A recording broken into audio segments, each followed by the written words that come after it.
Hoje tem uma palavra profética sobre a vida de cada um de nós, uma palavra diretamente do trono de Deus para a sua vida. Amém? Você orou por mim agora nesse instante. Eu gostaria de retribuir essa gentileza orando por vocês agora. Não precisa nem se levantar, pode apenas curvar sua fronte, fechar seus olhos, se quiser pôr a mão no coração, fique à vontade. Senhor, Pai Santo, Pai, chegou a hora, chegou o dia, Pai. Pai, que a Tua palavra venha penetrar, meu Pai, nesses corações. Que a partir de agora, meu Pai, eu não fale mais, meu Pai, por mim, mas que a partir do momento que o Teu Espírito Santo me use para falar aos Teus filhos, Pai. Pai, prepara cada coração aqui presente, cada coração que está em casa, para receber a Tua santa, poderosa e eficaz palavra, em nome de Jesus. Amém. Amém. Glória a Deus. Irmãos, hoje eu queria ministrar uma palavra de preparação sobre a vida de cada um de vocês. E eu inicio esta mensagem com uma pergunta. Vocês estão preparados? A igreja está preparada? Se hoje você se encontrasse com Cristo, você estaria preparado? Pense nisso por um instante. Se hoje Jesus rasgasse os céus e descesse com seus exércitos de anjos, montado em cavalos brancos, para te buscar, para te chamar pelo nome, você estaria preparado? Se você estaria preparado, pense agora na sua casa. Pense nos seus filhos. Pense na sua esposa, no seu pai, no seu marido. Você que está em casa, pense na sua família. Vocês de fato estão preparados para se encontrar com Jesus? Porque se tem uma certeza que temos nessa vida cristã é qual? Como diz a canção, Jesus voltará. Jesus voltará. Isso é inevitável. Irmãos, no dia 22 de maio, num domingo como este, já fazem quase 2 meses, eu tive um sonho. E eu gostaria de compartilhar este sonho com vocês. Neste sonho que eu tive, eu estava aqui neste mesmo local, nesta mesma igreja, e vocês estavam aí onde vocês estavam sentados. E neste mesmo dia, eu ia trazer uma palavra para vocês. E quando eu subi no altar e abri a minha Bíblia, existia uma palavra gravada dentro de mim. E esta palavra era bem nítida no meu sonho e na minha mente. Esther, capítulo 5, versículo 8. Mas, na hora que eu abri a Bíblia, e eu comecei a folhear a Bíblia, e eu comecei a procurar dentro da Bíblia, eu não achava o livro de Esther. Estranhamente, eu não achava o livro de Esther. Então, de repente, eu fechei a Bíblia. E a hora que eu olhei para a Bíblia não era minha. Ali eu estava já afoito. Vocês, com esses mesmos olhares que me olham agora, no sonho me olhavam, esperando alguma reação minha. Rapidamente eu me dirigi e peguei essa Bíblia, que é a minha,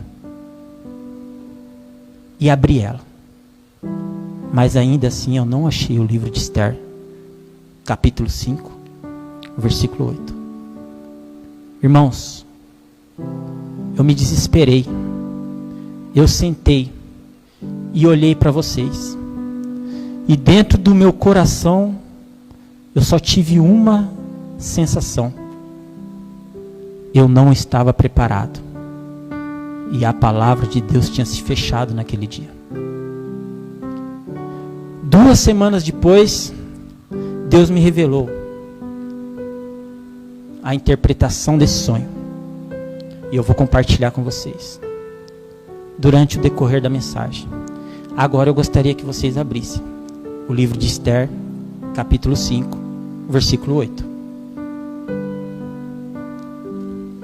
Se vocês puderem me ouvir bem em casa, se não, podem dizer aí que eu aumento o volume, tá bom? É muito importante que você ouça essa mensagem, que você compartilhe essa mensagem. Essa palavra, como eu digo, é uma palavra de preparação. Preparação. Por isso a pergunta, você está preparado? Todo mundo achou aí, amém? Livro de Esther, capítulo 5, versículo 8. Amém? Vamos ler? Se achei graça aos olhos do rei, e se bem parecer ao rei, conceder-me a minha petição, e cumprir o meu desejo, venha o rei com Ramã, ao banquete que lhes hei de preparar, e amanhã farei conforme a palavra do rei. Até aí, amém? Essas são palavras de uma mulher, mas não uma simples mulher, uma grande mulher de Deus, chamada Esther. Agora imagina, meu irmão, a minha aflição, tendo um sonho desse. Adivinha o que eu fiz na hora que eu acordei? A primeira coisa foi abrir a Bíblia.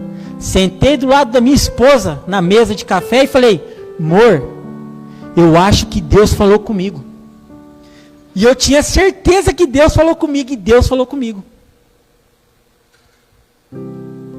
Irmãos, antes de a gente entrar no livro de Esther, a gente precisa entender algumas curiosidades que existem no livro de Esther. Eu gostaria que você prestasse atenção, porque é importante para que você entre no texto, entenda a história do texto. O livro de Esther, olha só que interessante, ele é o único livro da Bíblia que não cita o nome de Deus diretamente. Você sabia disso?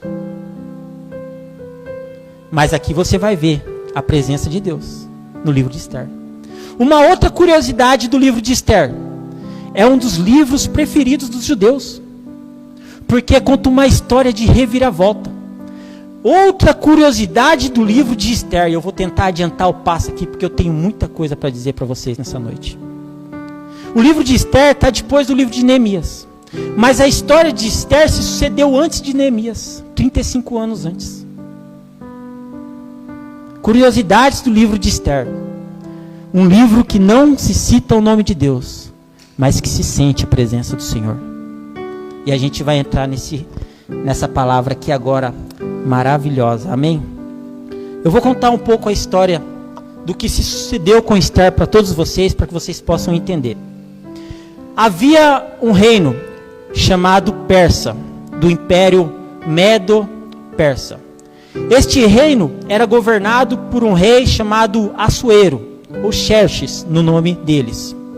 Este reino, ele governava da Índia até a Etiópia, de um continente a outro, da Ásia até a África.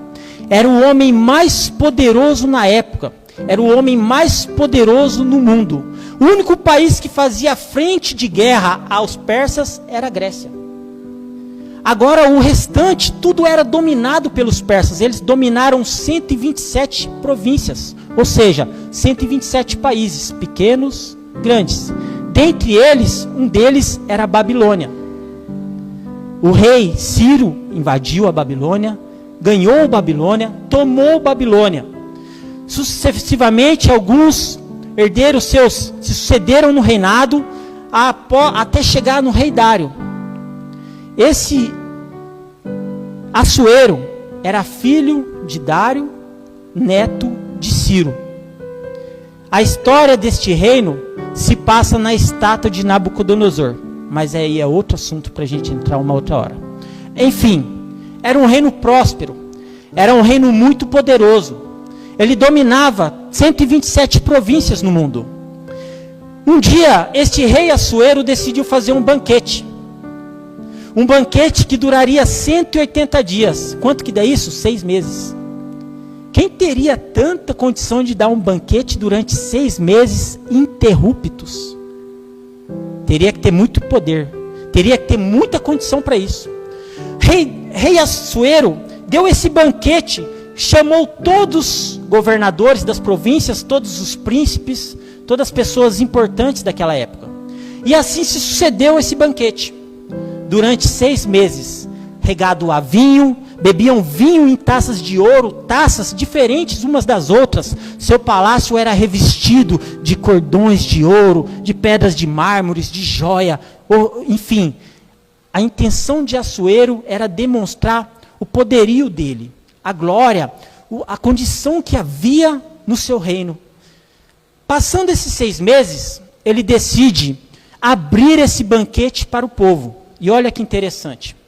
Ele convida o povo para entrar dentro dos palácios que se ficava ali na localidade de Suzã, que era um palácio de inverno do rei Assuero, que ele tinha muitos palácios.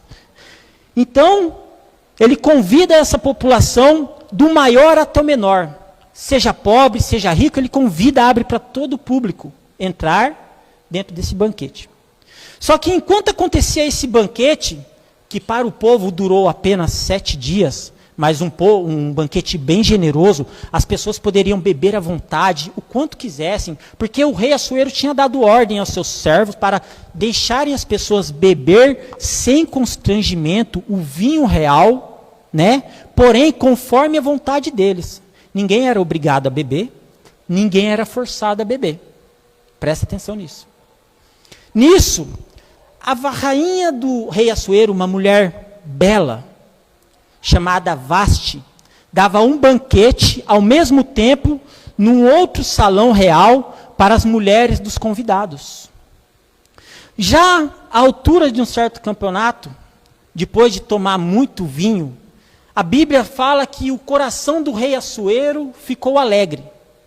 E diante daquela alegria dele, ele pede para que os seus eunucos, seus camareiros, ali, fiéis, que amparavam, que cuidavam do rei. Os eunucos são aqueles homens que são castrados, né, para cuidarem das mulheres do rei. Olha só a preocupação que eles tinham nessa época.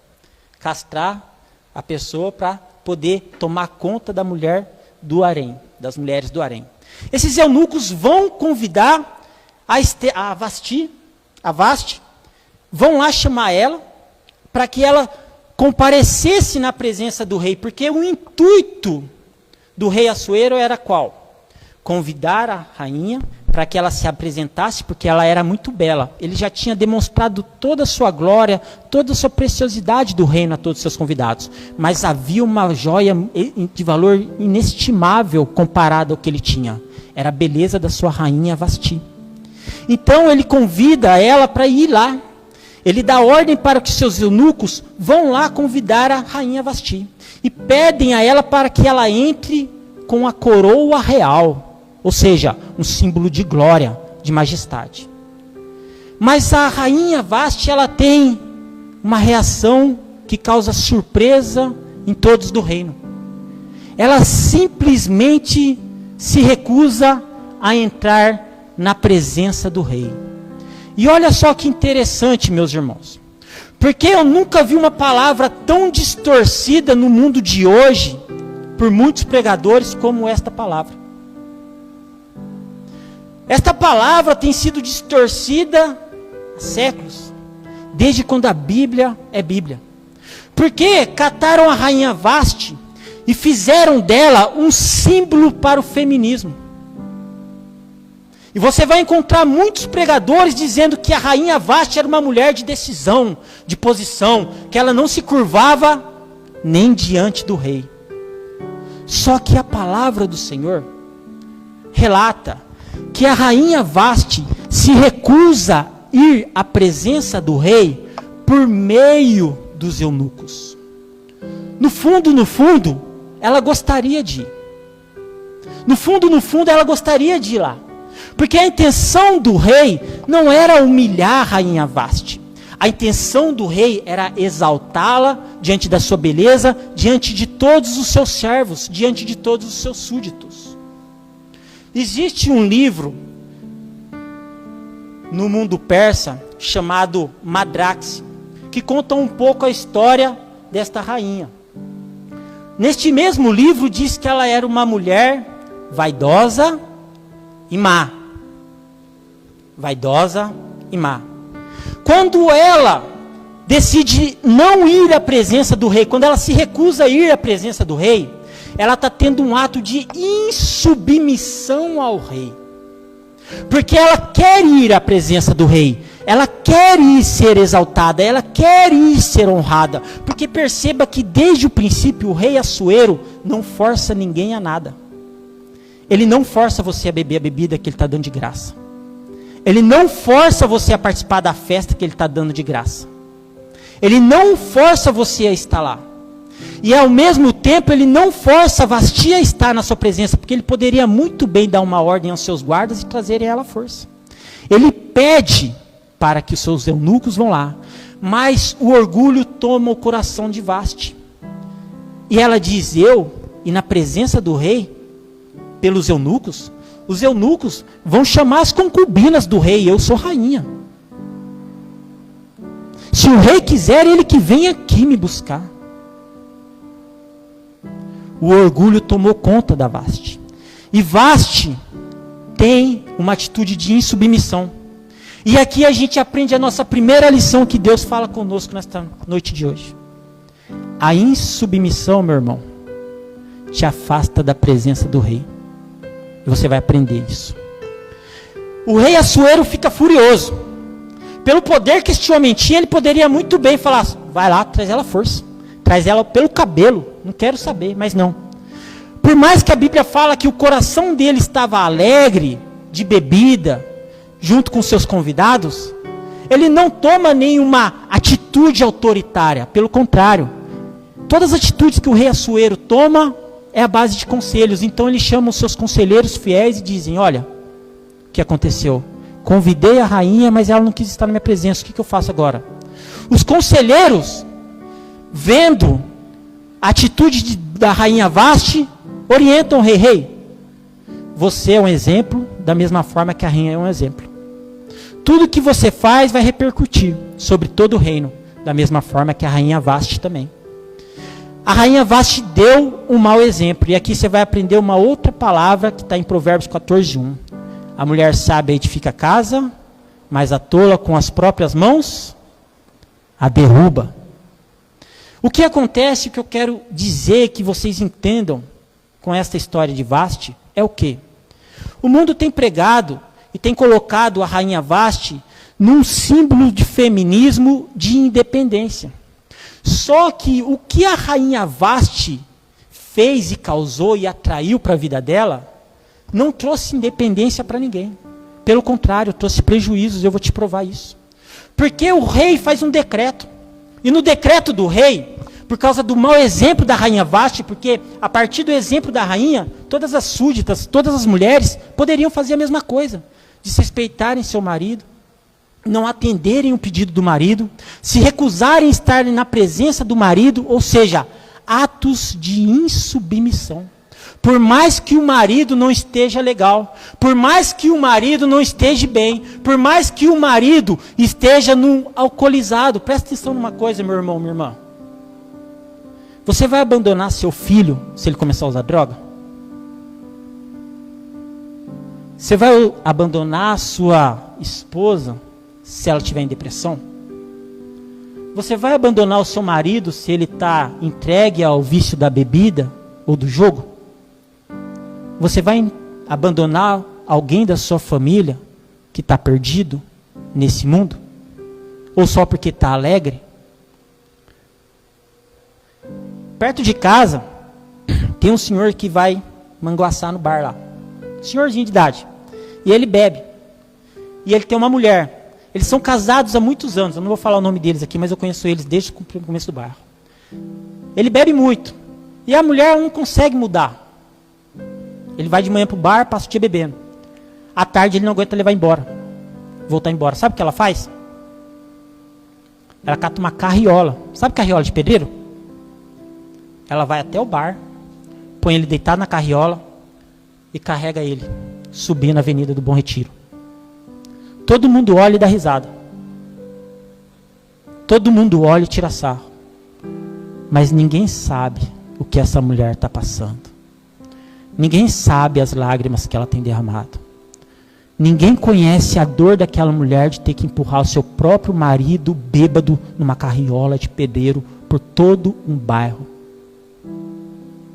Vasti podia muito bem naquele dia ter dado um jeitinho.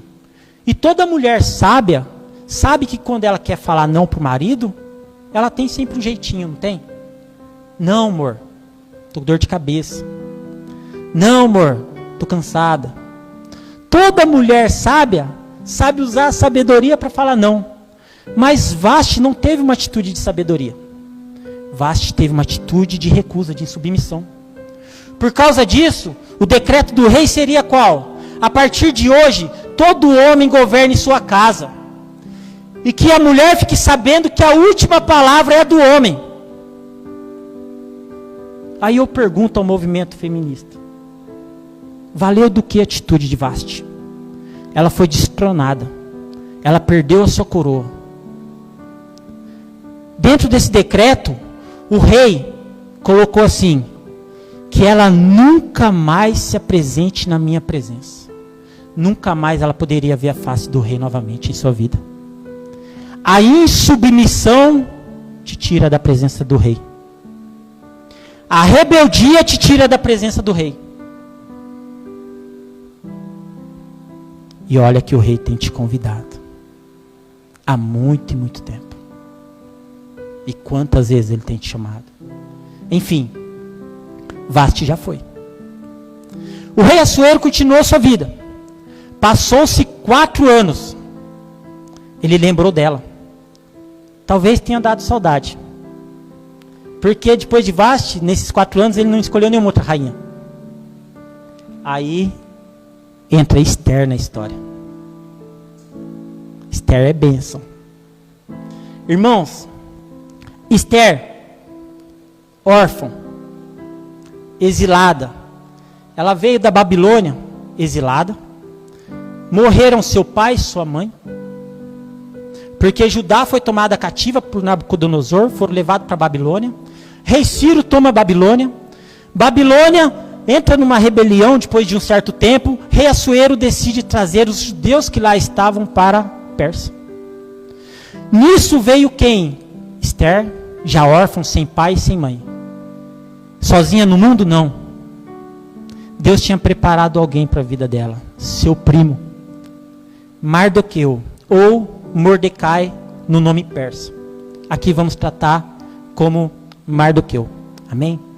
Mardoqueu, mais velho, primo dela, criou Esther como filha. E trouxe ela junto.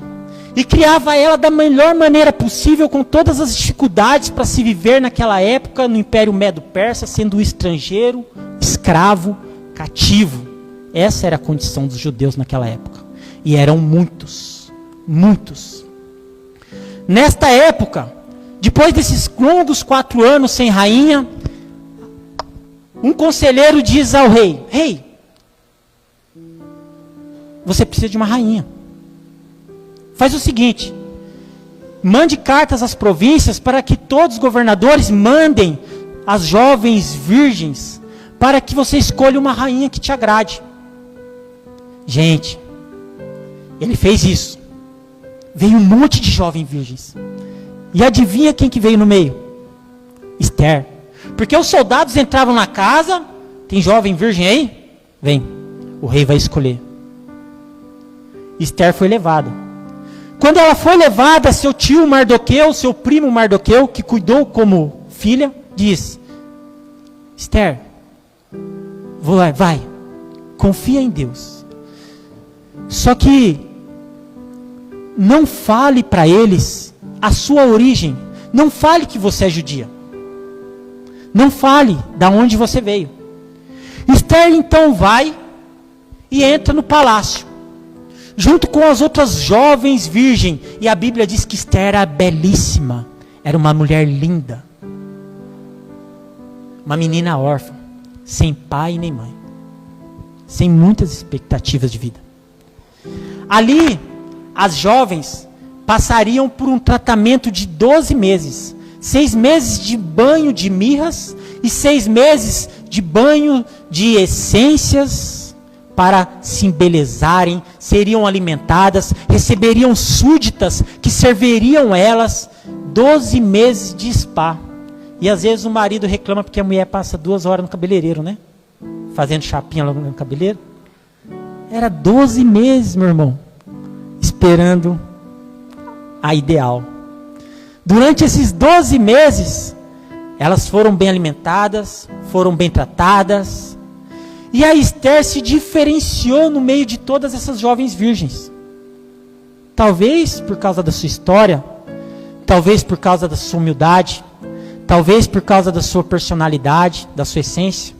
Mas enfim, o eunuco-chefe real, chamado Hagai, se encantou com Esther. Falou, essa mulher é diferente, essa menina é diferente. Colocou ela num quarto bom, colocou súditas para ajudarem, deu uma atenção especial para Esther, porque ela era diferenciada. Sabe qual era a questão de Esther, meu irmão? Esther era escolhida, assim como cada um de vocês que estão aqui nessa noite de hoje.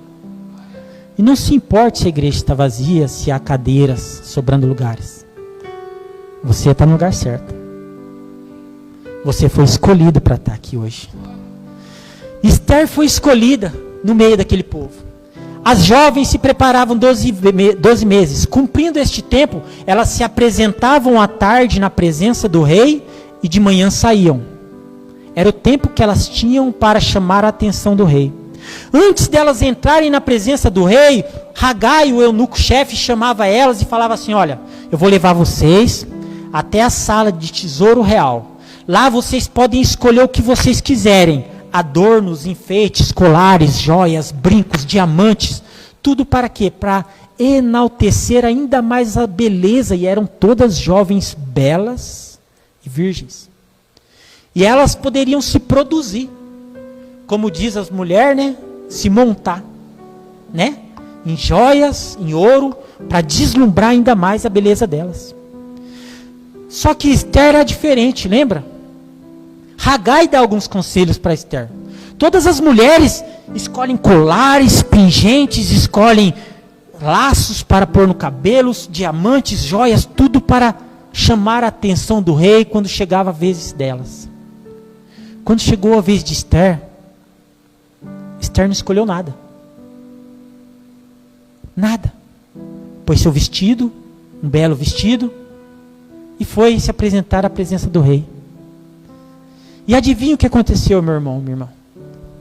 O rei se agradou de Esther, porque ela foi como ela é, simples, natural. Porque a mulher, ela tem uma beleza dentro de si, que está ligada à sua naturalidade. Quando ela sai dessa naturalidade, ela entra na vulgaridade. E a beleza da mulher nunca teve na sua sensualidade, mas sim sempre na sua naturalidade. E assim Esther foi, simples e natural, na presença do rei. O rei se agradou tanto, o coração dele ficou feliz. Ele colocou coroa na cabeça de Esther. E ali ele faz um banquete para todo o povo. O rei estava alegre, feliz. Esther era rainha. Agora, sinceramente, irmão, olhando para a história de Esther, órfã, exilada, cativa, sem pai e sem mãe. Você imaginaria uma menina dessa se tornar rainha? A mulher mais influente do mundo, de 127 províncias? Seu nome seria aclamado. Rainha Esther, com uma coroa na cabeça. Ela mantinha seu segredo, não falava para ninguém que era judia. Ao mesmo tempo que tudo isso acontecia, o rei Assuero nomeia um dos seus conselheiros fiéis, Ramã, como seu braço direito, como o segundo homem mais poderoso na Pérsia.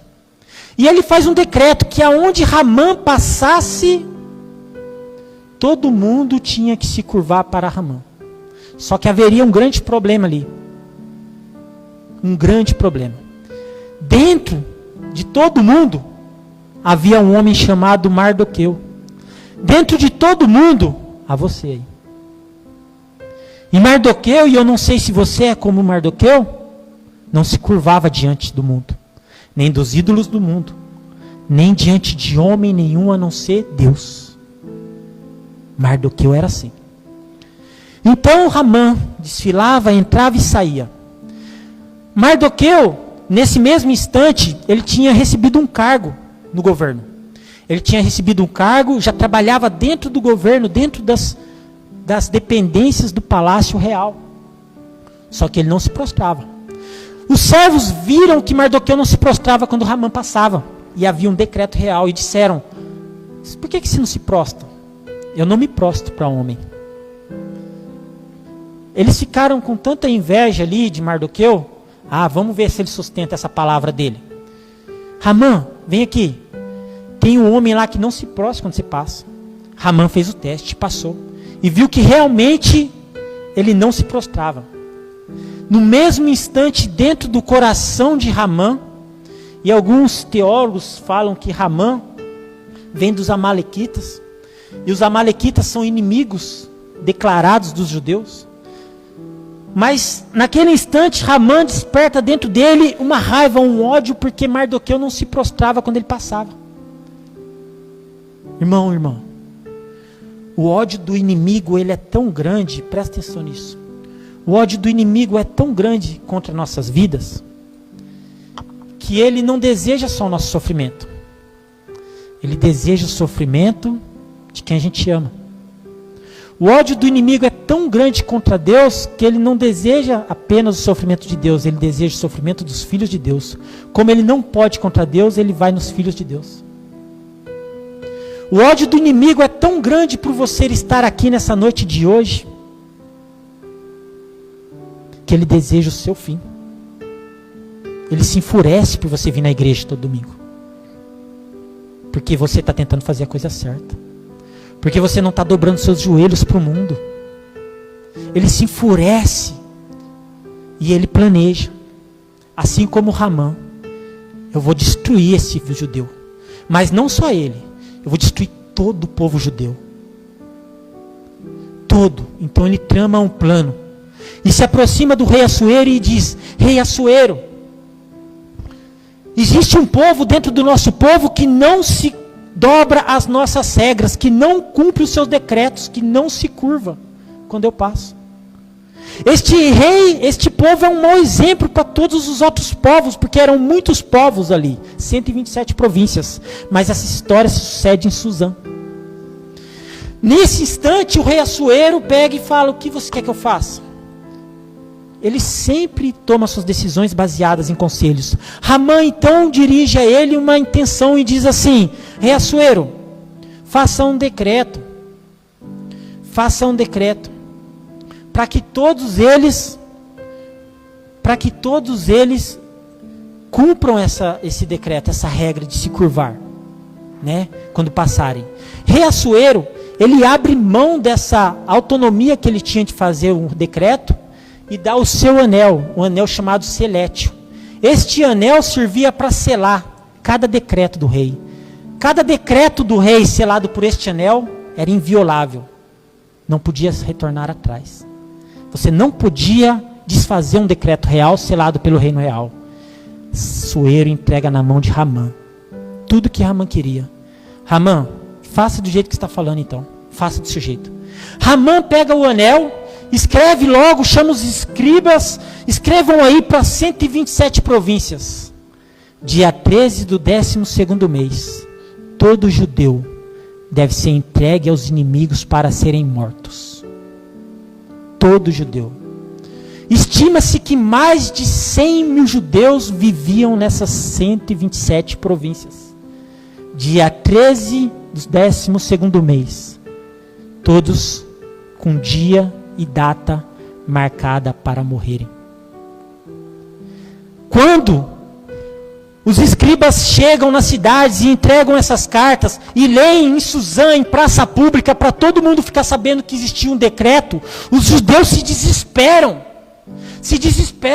Mardoqueu fica sabendo disso, ele rasga suas roupas, e rasgar as roupas naquela época para o judeu era um símbolo de revolta, de indignação. Ele rasga aquela roupa, assim como de arrependimento, se veste de panos ali e coloca ali cinzas sobre sua cabeça. De tão indignado que ele estava, ali lamentando pelo decreto real que não poderia ser quebrado. Enfim, Mardoqueu passa a ficar na porta do palácio, o tempo todo desse jeito. Esther sabia que ele ficava ali, só que agora ele estava ficando ali numa condição diferente. Mardoqueu tinha uma preocupação com Esther, ele sempre procurava saber como estava Esther. Agora Esther via que Mardoqueu estava vestido com aqueles panos em sofrimento, então Esther manda seu súdito, seu eunuco, ir até Mardoqueu para saber o que está acontecendo. Mardoqueu faz uma carta para Esther, explicando a história, que Hamã tinha oferecido até dinheiro pela morte de todos os judeus, que havia um decreto real selado pelo anel do rei, para todos os judeus serem mortos. E ali, Mardoqueu pede ajuda para Esther. Esther, preste atenção, fica sem saber o que fazer ali, sem reação a princípio. Por quê? Toda jovem que se apresentava na frente do rei, ela se apresentava uma vez e não poderia voltar novamente na presença do rei, ao menos que fosse chamada pelo nome. Esther foi chamada pelo nome, foi feita rainha, voltou à presença do rei. Porém, depois do casamento, havia já 30 dias que o rei já não chamava mais Esther. E você não podia se apresentar na frente do rei de qualquer maneira. Se você se apresentasse na frente do rei, sem ser anunciado ou sem ser convocado, era pena de morte. Você não poderia chegar na presença do rei de qualquer jeito, por vontade própria. Presta atenção nisso. Rainha Esther então fica sabendo do plano e se desespera. E agora o que eu faço? O que eu faço? Como eu posso ajudar meu povo? Então ela tem ali, inspirada por Deus, um plano, uma estratégia. E agora você vai aprender a diferença da mulher tola, que derruba a casa, para a mulher sábia, que edifica a casa. Esther, ela pega e manda uma carta para Mardoqueu, pedindo para que Mardoqueu convocasse todo o povo judeu, avisasse todo o povo judeu, que fizesse um jejum de 3 dias, sem comer, sem beber nada. E ela e as suas súditas fariam o mesmo jejum. Para quê? Para que ela pudesse se apresentar na frente do rei para interceder pelo povo judeu. Uma menina órfã, sem pai nem mãe, exilada, escrava. Agora tinha uma grande responsabilidade em sua mão. A vida de todo um povo. Ela foi escolhida. Quando eu digo que vocês são escolhidos, é porque vocês foram escolhidos como Esther. Sabe por que isso? Porque Esther foi escolhida para lutar uma luta que não era só dela. Ela precisaria lutar pela sua vida, mas não só pela sua vida, pela vida de todo o seu povo. Quando eu digo que você é escolhido, é porque você luta uma luta na sua vida. Mas você não luta só pela sua vida, você luta pelos seus. Você luta pelos seus filhos. Você luta pela sua esposa, pelo seu marido. Você luta pelos que você ama. A salvação é individual, mas a luta é coletiva. Você não luta apenas pela salvação sua. Você luta pela salvação da sua família. Esther tinha essa responsabilidade naquele instante. Esther, então, faz o jejum junto com o povo jejua naquele momento, e Esther toma toda a coragem que uma mulher sábia pode ter e se apresenta no pátio central diante do rei. Quando ela se apresenta diante do rei, havia 2 opções. Ou era sentença de morte, ou o rei poderia estender para ela o seu cetro. Se ele estendesse o seu cetro, ela era poupada a sua vida. E quando Esther se apresenta diante do rei, depois de 3 dias de jejum e oração, o rei se agrada novamente dos olhos de Esther. E apresenta para ela seu cetro. e ela toca na ponta do seu cetro. E ali o rei diz: me diga, rainha, o que está acontecendo? O que você deseja? Se fosse qualquer outra mulher, já ia despejar um monte de coisa no ouvido do rei.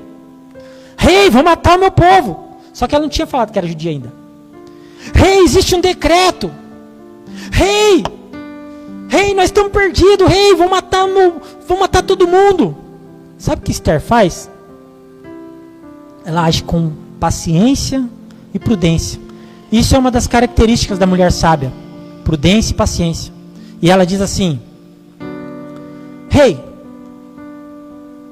se bem te agrada estar aos teus olhos, como diz no capítulo 5, versículo 8, venha ainda hoje num banquete que eu estou preparando para o rei, traga Ramã junto com você. Que mulher chamaria o inimigo do seu povo, que planejava a morte do seu povo, para estar na sua presença, olhar nos seus olhos? Mulher sábia, estratégica, age no tempo certo, não toma decisão precipitada. O rei então chama Ramã, fala para ele se apressar, vamos lá no banquete que a Esther está preparando. Então eles chegam lá na presença do rei, da Esther. Esther prepara um banquete maravilhoso para o rei. Olha só que interessante isso, meu irmão.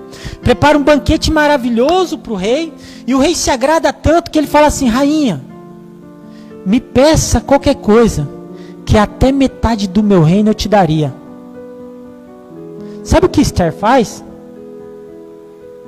Rei, se eu continuo te agradando, volte amanhã, farei outro banquete, e traga novamente Ramã contigo. Meu Deus, por que ela não falou? E se não tivesse outra oportunidade? Mas ela era preparada por Deus. De um dia para o outro acontece muita coisa na nossa vida, meu irmão. Presta atenção nisso. O rei se despede, vai para sua casa, Ramã também. Ramã, do meio do caminho, encontra Mardoqueu. Mardoqueu continua não se prostrando a Ramã. Ramã fica tão enfurecido que ele vai para sua casa, chama sua esposa chamada Zeros, e chama seus amigos e diz: é um absurdo, aquele judeu ele não se prostra para mim. Eu sou o homem mais, segundo o homem mais influente do reino, como ele não se prostra para mim? Eu tenho poder. Eu posso fazer o que eu quiser. Acima de mim só o rei Assuero. Aí você vai conhecer uma outra mulher não sábia na Bíblia. Mulher chamada Zeros. Mulher chamada mulher de Amã. Sabe o conselho que a mulher de Amã dá para ele? Meu marido, não aceita isso não. Constrói uma forca de 20 metros de altura. Mata esse judeu enforcado, porque o decreto ainda estava valendo. Gente, para matar uma pessoa numa forca precisa de 20 metros. Tem que ter muito ódio, né? 20 metros de altura. Ele mandou construir uma forca. De um dia para o outro, ele mandou construir uma forca para Mardoqueu. Na mesma noite, rei Assuero deita para dormir, mas o sonho não vem. O Espírito Santo de Deus incomoda Assuero. E o sono, ele lutava ali para dormir, para ter sono, para dormir, para conseguir relaxar, para conseguir tranquilizar. Tinha já tomado um vinho, já tinha participado do banquete, mas o sonho não vinha. Algo incomodava Assuero. Era o Espírito Santo de Deus, não deixando ele dormir. E o rei Assuero fica tão incomodado, que ele pede para que seus servos tragam os escritos, né? Os escritos, as crônicas, que contam as histórias do todo o reino de Pérsia, para que ele possa ali ouvir. E ali se conta uma história assim, dentro daqueles escritos. Certa vez, o rei ia ser envenenado por 2 eunucos reais, fiéis ao rei. Planejavam a morte do rei.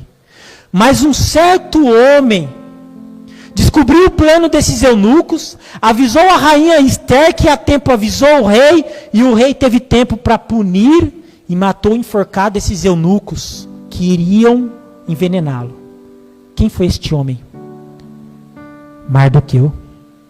Seu nome estava nos escritos. E o rei, e aonde que está esse homem?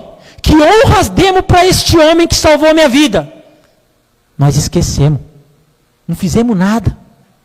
Passou em branco. E ele estava sofrendo naquela época. Então ele diz assim: preciso honrar este homem. E ele, na hora que ele pensa nisso, quem entra no palácio? Ramã. E ele, Ramã, me diz uma coisa. Como eu posso honrar um homem que salvou minha vida? Ramã, meu Deus. Né? Ele não falava meu Deus porque ele não cria em Deus. Mas ele falava, pensou, esse homem deve ser eu. O rei está querendo honrar alguém, eu sou o segundo mais importante. Eu fui convidado para um banquete pela rainha Esther. Rei, você quer honrar alguém? Traz seu cavalo, o cavalo real. Veste com suas roupas, põe sua coroa e faz o homem mais importante do teu reino desfilar em público com este homem montado a seu cavalo. Pois é, gostei. Vai lá fora na porta do palácio. Tem um homem lá chamado Mardoqueu. Faz assim como você disse. Gente do céu. Ramã foi lá. Botou ele no cavalo e saiu. Imagina quantas pragas Ramã não despejou naquele momento. Raivoso, enfurecido. Agora que eu vou matar esse judeu enforcado mesmo. Agora esse judeu não tem jeito. Ele desfilou por toda a cidade de Suzã com Mardoqueu. E Mardoqueu ali pomposo, de rei, né? Vestido ali com os vestes reais, com a coroa, né? E ali ele passeou carregando o cavalo real. E ali voltou para sua casa, ainda mais enfurecido, ainda mais raivoso, desejando ainda mais enforcar Mardoqueu. Esse judeu me paga, não só ele, mas como todos os outros judeus. Chegou o outro dia, de uma noite para um dia, muita coisa acontece em nossa vida. Chegou o segundo banquete, chegam os eunucos, enquanto o Ramã estava contando a história ainda para sua mulher. Chega os eunucos, vamos, tem um banquete da rainha Esther. Vamos. Chega lá no banquete, a rainha Esther serve Ramã, seu inimigo, e o inimigo do seu povo, e seu rei Assuero. E Assuero se agrada tanto daquela mulher sábia e valorosa. Minha rainha, diga, o que você quer? Até metade do meu reino eu te daria. Meu rei, existe um inimigo que tramou contra o meu povo, porque eu sou judia. Existe um homem, o Mardoqueu, o mesmo que se honrou, me criou como filha. E este inimigo fez um decreto para que no dia 13 do 12º mês todo judeu fosse morto. Ramã. Imagina a cara de Ramã. O rei fica tão revoltoso com a situação, enfurecido, se levanta, vai para o jardim. Ao mesmo tempo, Ramã viu que o negócio ficou feio para o lado dele. Ele vai até o sofá onde Esther está e se despeja lá e ajoelha, começa a chorar, implorar: por favor, nossa, agora, por favor, tem clemência de mim, eu te suplico. O rei entra na sala novamente. Quando ele vê ali, você não podia tocar na rainha. E quando ele vê Ramã ali despejado aos pés da rainha, aquilo era uma afronta pessoal. Como assim? Apesar de tudo, ainda deseja tomar a rainha dentro do meu palácio? Só nestas palavras os servos de Assuero já entenderam e vestiram com um capuz a cabeça de Ramã. O homem que tinha sua cabeça coberta por um capuz era sentença de morte. Não era muito um costume entre os persas, era um costume mais entre os judeus e os romanos. Mas a Bíblia fala dessa situação. Naquele mesmo instante, levem ele, enforquem ele na forca que ele mesmo construiu para Mardoqueu. Ele foi enforcado. E agora, rainha Esther, o que mais se quer? Senhor, por por favor, desfaz o decreto. Não tem como. Foi selado pelo anel real. Mas espera aí. Esse anel eu tinha dado a Ramã. Agora eu entrego a Mardoqueu. Faz vocês um decreto.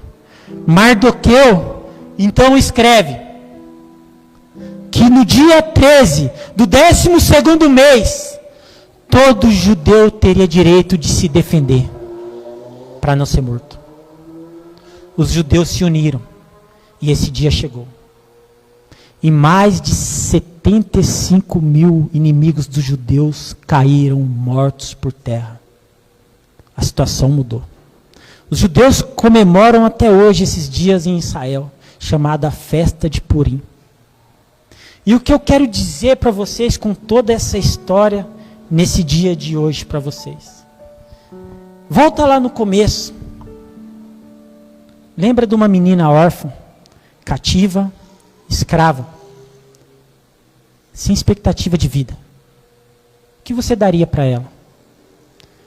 O que você imaginaria que essa mulher seria capaz? Você imaginaria que um dia mesmo ela poderia ser rainha? Meu irmão, minha irmã, ela foi preparada por Deus. Ela foi preparada por Deus diante das suas dificuldades. Ela foi preparada por Deus diante das suas adversidades, diante das suas situações difíceis. Ela não só foi preparada por Deus, como ela era escolhida por Deus. Esther, ela não estava preparada para ser rainha, mas Deus preparou ela para reinar. Aquele povo não estava preparado para morrer no dia 13 do 12º mês, mas Deus preparou uma filha dele para livrar o seu povo. E muitas vezes somos esses, nós, que nos achamos que não estamos preparados para muitas coisas na vida. Mas eu vim aqui nessa noite dizer para você que Deus já te preparou. Eu vim aqui nessa noite dizer para você que Deus te escolheu entre muitos, para te trazer até aqui nessa noite de hoje, para você lutar não uma luta só sua, mas uma luta pela sua família, que depende de você, que precisa da sua oração, porque onde Esther achou poder, no jejum e na oração, e este mesmo poder é concedido a cada um de vocês. Através da oração você vai vencer essa batalha. Ainda que você se sinta fraco, ainda que você ache que você não está preparado diante da notícia ruim, diante da doença, diante da dificuldade, diante do desemprego, saiba que Deus já tem te preparado há muito tempo, desde o ventre da sua mãe. Deus tem te preparado. Deus tem te preparado. Todos os problemas que aconteceram na sua vida fazem parte de uma preparação, não porque Deus queria que acontecesse, mas o que aconteceu foi circunstâncias, e Deus prepara você para viver as circunstâncias da vida. Deus prepara você, ainda que você diga, mas Senhor, eu não sou capaz, Senhor, eu não estou preparada para ser mãe, Senhor, eu não estou preparado para ser pai, Senhor, eu não estou preparado para esse ministério, é muita responsabilidade. Senhor, eu não estou preparado para assumir essa responsabilidade.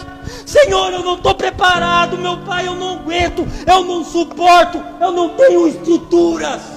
Por mais que você diga que você não está preparado, por mais que você pense que você não tem estruturas, por mais que você diga que você não suporta mais, Deus já te preparou para suportar, Deus já te deu estrutura para vencer todo e qualquer obstáculo em sua vida. Você é escolhida por Deus, você é escolhido por Deus, você está preparado para superar a doença, você está preparado para superar as percas, porque quem esperava que Esther estava preparada para perder o seu pai e sua mãe? Ninguém no mundo está preparado para perder alguém. Ninguém no mundo está preparado para perder alguém. Mas Deus preparou Esther durante as suas percas. Você não está preparado para perder alguém, mas Deus te prepara ainda que você perca. Deus tem nos preparado.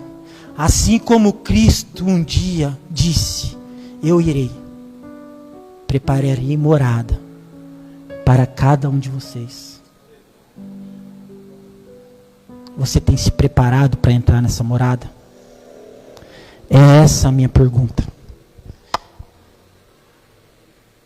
E esta é a revelação do meu sonho. Eu não estava preparado no sonho, mas eu entendi que eu tenho que me preparar, porque Cristo voltará. Mas eu não tenho só a responsabilidade de preparar a mim. Eu tenho um bando de pequenininho para preparar. Tenho uma esposa para preparar. Você está aqui. Você foi escolhido. Você foi escolhido. Você foi escolhido para estar aqui hoje. Preparado por Deus. Para ajudar a sua família a encontrar salvação. Você não está aqui por acaso. Deus conhece o teu nome. Deus já sabe da sua história. Deus conhece tuas lágrimas. Deus sabe das noites que você passou em claro. Deus sabe dos seus medos, das suas aflições, das suas angústias. Deus sabe que muitas vezes você disse que não é capaz. Mas Ele te prepara, meu amado. Ele te prepara para vencer as batalhas dessa guerra. Ele te prepara para superar. Deus tem te preparado. E se amanhã aparecer mais dificuldade, não temas. Deus é contigo e tem te preparado.